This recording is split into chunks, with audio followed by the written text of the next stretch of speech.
இங்க திருவெற்றியூர்ல கல்யாண வரதராஜ பெருமாள் கோவில் இருக்கு.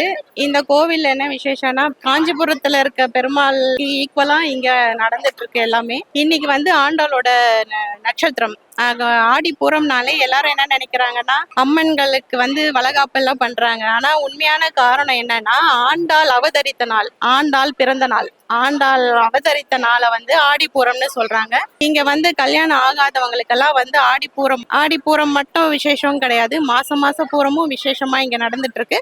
மாத பூரத்துல வந்து வரவங்களுக்கு வந்து என்ன வேண்டுதல் வச்சாலும் அது நடக்குது. முக்கியமா வந்து கல்யாணம் திருமணம் நடக்குது, குழந்தை இல்லாதவங்களுக்கு குழந்தை பிறக்குது. அந்த மாதிரி இங்க வந்து கண்கூட பார்க்கலாம். நீங்க வந்து இங்க வந்து இந்த மார்கழி மாசத்துல வந்து கல்யாணம் பெருமாளோட ஆண்டாளுக்கும் பெருமாளுக்கும் திருமணம் நடந்து அந்த நேரத்துல வந்து முகூர்த்த காய் கொடுப்பாங்க. அந்த முகூர்த்த காயை வாங்கிட்டு போய் இன்னைக்கு கல்யாணம் பண்ணி இன்னைக்கும் அவங்க இங்க வந்துட்டு தான் போயிட்டு இருக்காங்க. அந்த மாதிரி நிறைய பேர் வந்து முகூர்த்த காய் வாங்கிட்டு நல்ல பலன் அனுபவிச்சிருக்காங்க. முக்கியமா திருமணத்துக்கு தடையா இருக்கக்கூடிய ஒரு இதை வந்து நிவர்த்திக்காக இந்த கோவில்